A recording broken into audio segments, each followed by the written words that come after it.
report راپور. He wrote a report about science. هغه په ساينس یو راپور ولیکو. He wrote a report about science. Several یو څو. She has several books. د هغې سره یو څو کتابونه دي. She has several books. Solve حل کول. Can you solve this problem? آیا ته دا ستونزه حل کولی شي؟ ستونزه یعنی مسئله. Can you solve this problem? Suddenly ناڅاپه. He suddenly started running. هغه ناڅاپه منډه کړه. He suddenly started running. ناڅاپه یعنی سمدستی.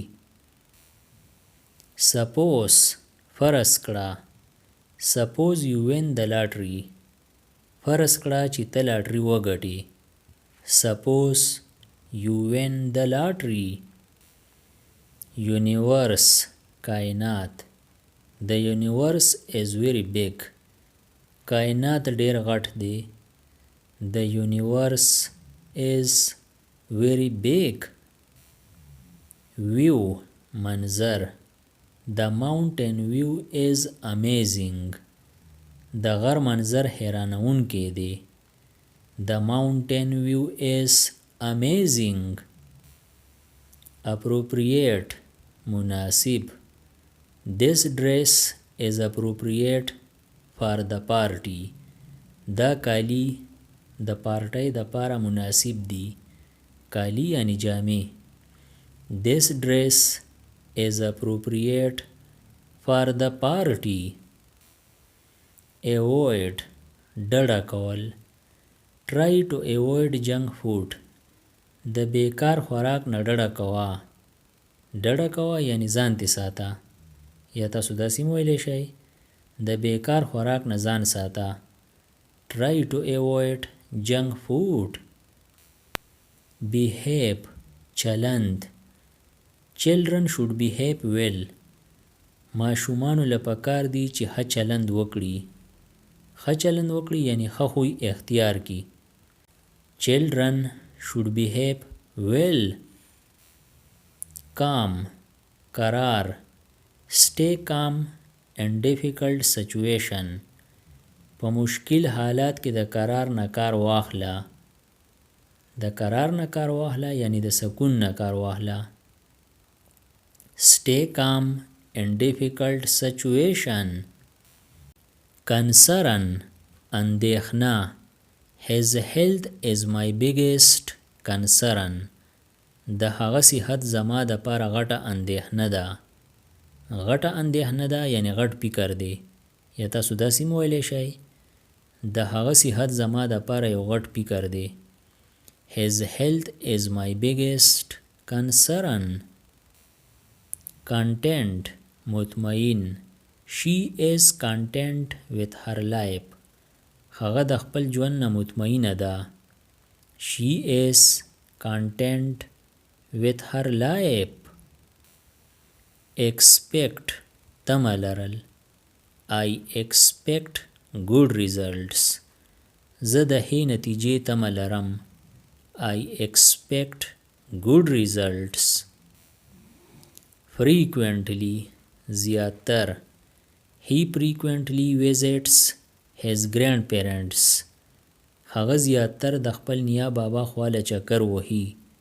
He frequently visits his grandparents. Habit عادت. Reading is a good habit. لوستل یو ښه عادت دی.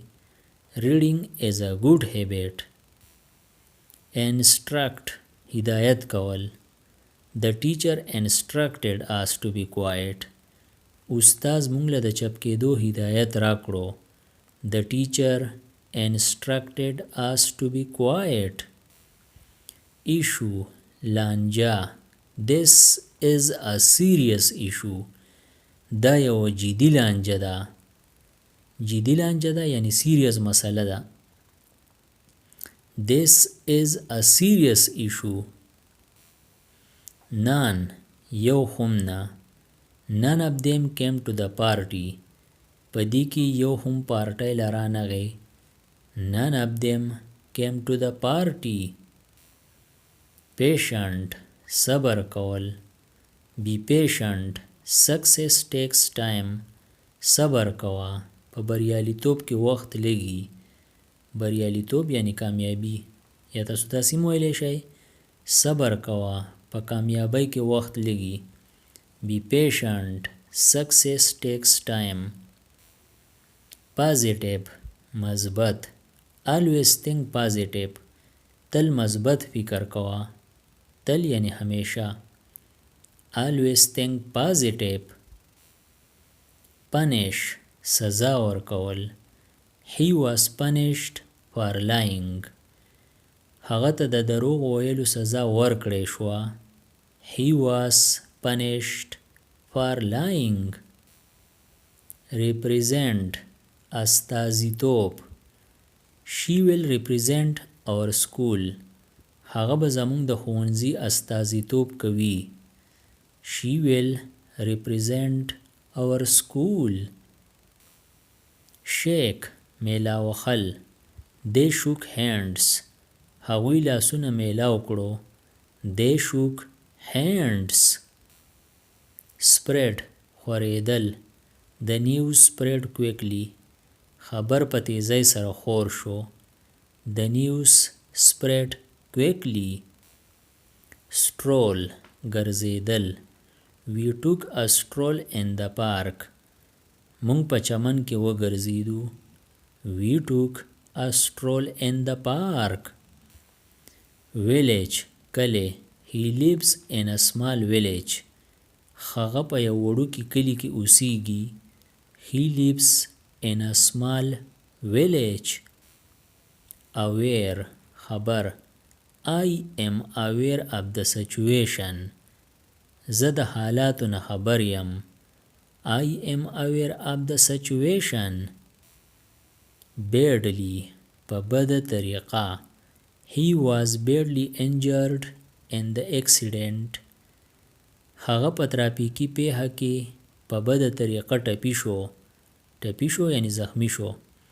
He was badly injured in the accident. Belong, ملکیت. This land belongs to me. دا ځمکه زما ملکیت دی. زما ملکیت دی یعنی زما دی. یا تاسو داسې ویلی شئ دا ځمکه زما ده. This land belongs to me. د دې نورو ویډیوګانو نه ځان خبرولو لپاره د چینل PE سبسکرایب کړئ او د بیل د آیکن آل نوټیفیکیشن کلیک کړئ. نورې چې کومې ویډیوګانې راځي نو تاسو به ترې په وخت خبریږئ. Thanks for watching.